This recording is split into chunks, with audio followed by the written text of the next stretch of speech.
सावन का पावन महीना भगवान शिव की भक्ति, आराधना और अभिषेक का महीना माना जाता है। देश भर के शिवालयों में भक्त श्रद्धा से शिवलिंग पर जल, दूध, बेलपत्र और अन्य पूजन सामग्री अर्पित करते हैं। लेकिन क्या आपने कभी सोचा है शिवलिंग पर जल और दूध क्यों चढ़ाया जाता है? क्या ये केवल एक परंपरा है या इसके पीछे कोई गहरा आध्यात्मिक संदेश भी छिपा है? आज के इस विशेष प्रवचन में हम इसी विषय पर मनन करेंगे। प्रिय भक्तों, सबसे पहले एक बात समझना आवश्यक है। भगवान शिव को किसी वस्तु की आवश्यकता नहीं होती। पूजा का उद्देश्य भगवान की आवश्यकता पूरी करना नहीं, बल्कि अपने मन में श्रद्धा, विनम्रता और समर्पण का भाव जगाना है। शास्त्रों और परंपराओं में शिवलिंग पर जल अर्पित करने का विशेष महत्व बताया गया है। जल शीतलता, पवित्रता और जीवन का प्रतीक है। जब हम शिवलिंग पर जल अर्पित करते हैं तो हम केवल जल नहीं चढ़ाते, बल्कि अपने भीतर के क्रोध, अहंकार और अशांति को भी भगवान के चरणों में समर्पित करने का भाव रखते हैं। प्रिय भक्तों, दूध को भी भारतीय परंपरा में पवित्रता और पोषण का प्रतीक माना गया है। जब श्रद्धा से दूध अर्पित किया जाता है तो उसका भाव ये होता है कि हे महादेव, हमारा मन भी दूध की तरह निर्मल और पवित्र बने। ये समझना भी आवश्यक है कि अलग अलग परंपराओं और क्षेत्रों में पूजा की विधियां भिन्न हो सकती हैं। मुख्य बात है सच्ची श्रद्धा और अच्छे कर्म। यदि किसी स्थान पर दूध का अभिषेक किया जाता है तो श्रद्धा से कीजिए, और यदि कहीं जल से ही पूजा की परंपरा है तो वही भी पूर्ण भक्ति मानी जाती है। प्रिय भक्तों, भगवान शिव भाव के भूखे हैं।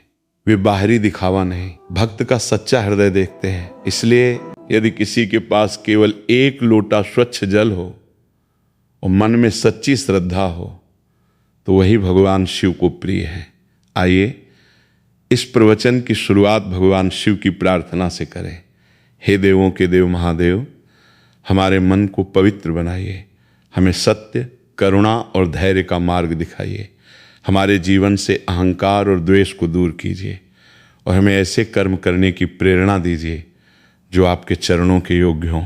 हर हर महादेव। प्रिय भक्तों, जब हम शिवलिंग पर जल अर्पित करते हैं तो केवल एक धार्मिक क्रिया नहीं होती, वो हमारे भीतर के परिवर्तन का संकल्प भी होती है। जल हमें सिखाता है कि जीवन में हमेशा सरल, निर्मल और विनम्र बने रहना चाहिए। जैसे जल बिना किसी भेदभाव के सबकी प्यास बुझाता है, उसी प्रकार एक शिव भक्त को भी सभी के प्रति प्रेम और करुणा का भाव रखना चाहिए। प्रिय भक्तों, अब प्रश्न आता है, शिवलिंग पर निरंतर जलधारा क्यों रखी जाती है? भारतीय परंपरा में ये भगवान शिव के प्रति श्रद्धा और निरंतर स्मरण का प्रतीक माना जाता है। इसका संदेश ये है कि जैसे जल की धारा बिना रुके बहती रहती है, वैसे ही हमारे जीवन में भी भक्ति, सत्य और अच्छे कर्म निरंतर बने रहने चाहिए। प्रिय भक्तों, दूध का अभिषेक भी श्रद्धा का प्रतीक माना जाता है। दूध शुद्धता, स्नेह और पोषण का प्रतीक है। जब कोई भक्त श्रद्धा से दूध अर्पित करता है तो वो ये प्रार्थना करता है, हे महादेव, मेरे मन से कटुता दूर कर दीजिए, मेरे जीवन में प्रेम, शांति और सद्बुद्धि का प्रकाश भर दीजिए। लेकिन प्रिय भक्तों, एक बात सदैव याद रखिए, भगवान शिव को सबसे अधिक प्रिय हमारा सच्चा हृदय है। यदि किसी के पास दूध अर्पित करने की क्षमता न हो तो वो केवल स्वच्छ जल से भी पूरी श्रद्धा के साथ पूजा कर सकता है। भक्ति का मूल्य वस्तु से नहीं, भावना से होता है। प्रिय भक्तों, सावन हमें केवल मंदिर जाने की प्रेरणा नहीं देता, ये हमें अपने जीवन को भी पवित्र बनाने का संदेश देता है। यदि हम मंदिर में जल चढ़ाएं लेकिन घर लौटकर किसी का अपमान करें तो हमें अपने व्यवहार पर भी विचार करना चाहिए।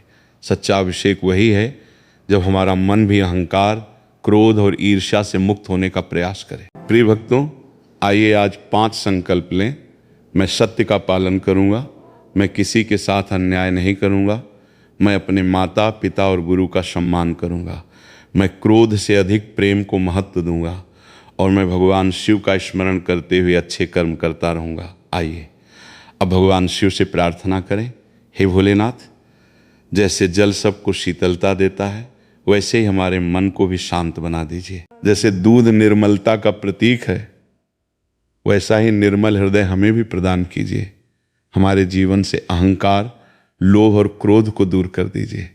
हमें सत्य, सेवा और भक्ति के मार्ग पर सदैव आगे बढ़ने की शक्ति दीजिए।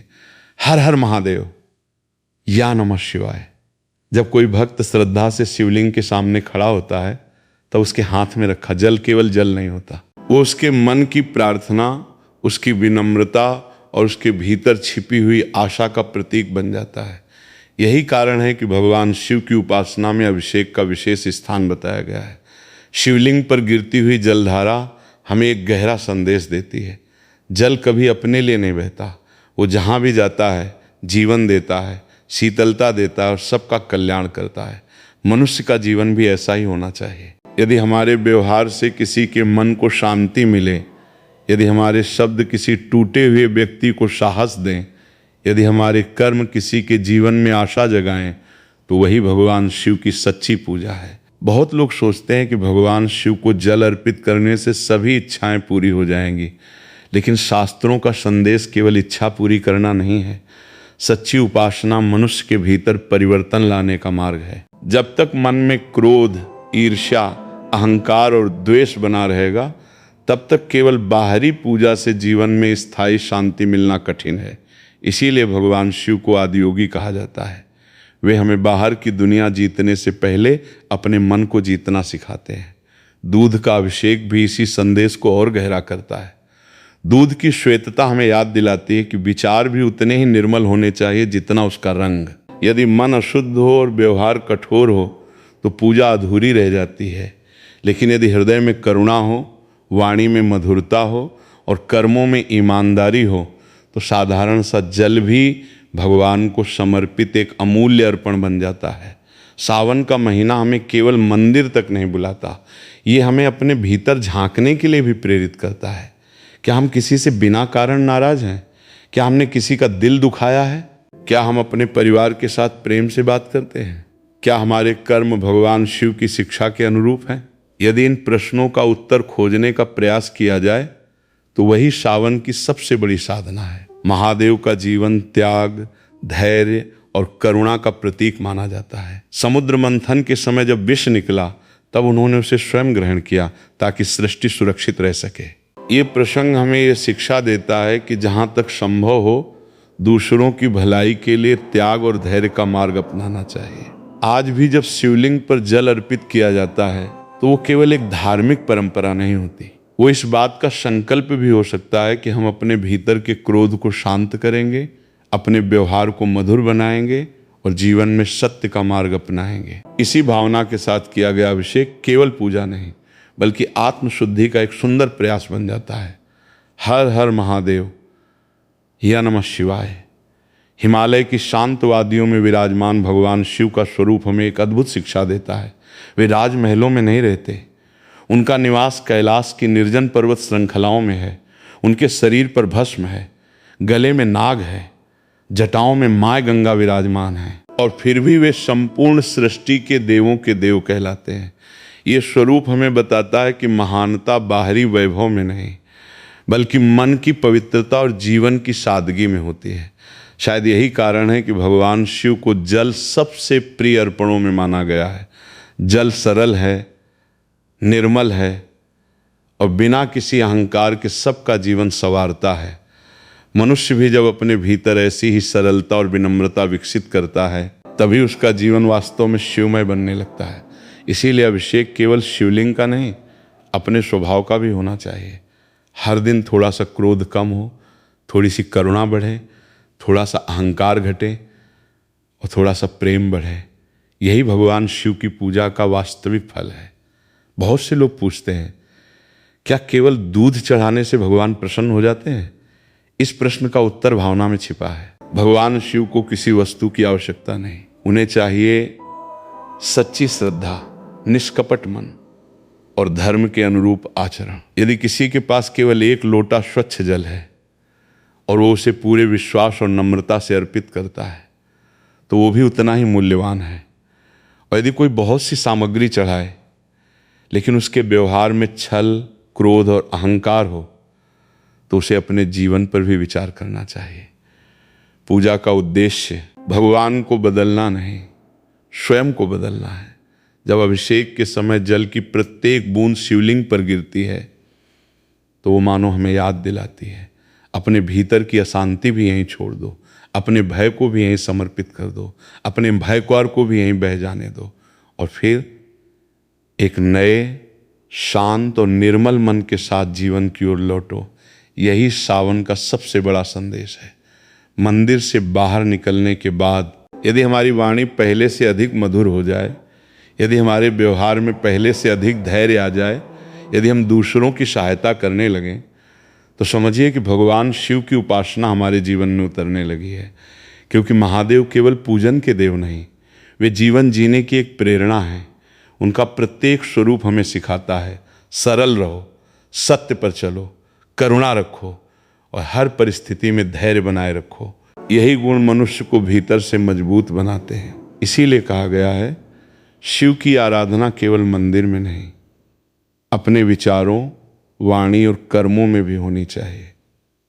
हर हर महादेव, या नमः शिवाय।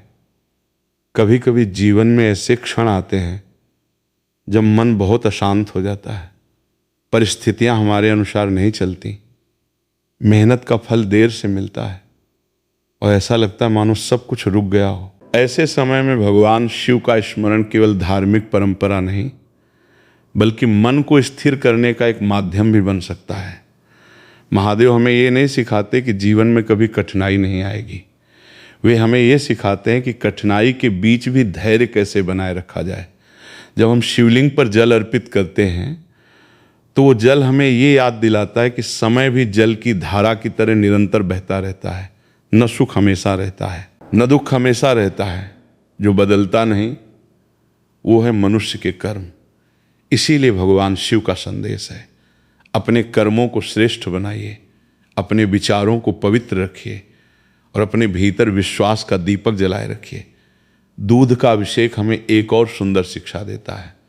जिस प्रकार दूध अपनी शुद्धता के कारण सम्मानित माना जाता है, उसी प्रकार मनुष्य का चरित्र भी उसके जीवन की सबसे बड़ी पहचान होता है। धन, पद और प्रसिद्धि समय के साथ बदल सकते हैं, लेकिन अच्छा चरित्र हमेशा मनुष्य की सबसे बड़ी संपत्ति रहता है।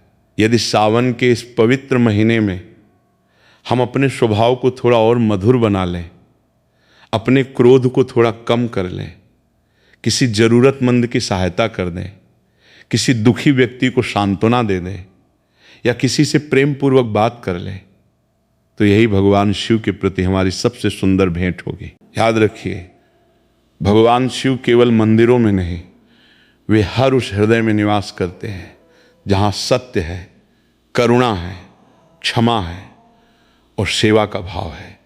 इसीलिए शिवलिंग पर जल और दूध चढ़ाने की परंपरा का सबसे बड़ा संदेश यही है, अपने भीतर की कठोरता को पिघलाइए, अपने मन को निर्मल बनाइए और ऐसा जीवन जीने का प्रयास कीजिए जिससे किसी को दुख नहीं बल्कि शांति मिले।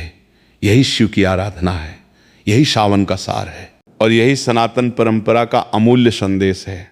आइए इस प्रवचन का समापन भगवान शिव की वंदना के साथ करें। हे कैलाशपति महादेव, हमारे मन को सत्य का मार्ग दिखाइए, हमारे भीतर से अहंकार, क्रोध और लोभ को दूर कीजिए। हमें ऐसा विवेक दीजिए कि हम हर परिस्थिति में धर्म और करुणा का साथ निभा सकें। हमारे जीवन को आपके समान सरल, शांत और कल्याणकारी बनने की प्रेरणा दीजिए। आपकी कृपा हम सब पर बनी रहे। या नमः शिवाय। हर हर महादेव।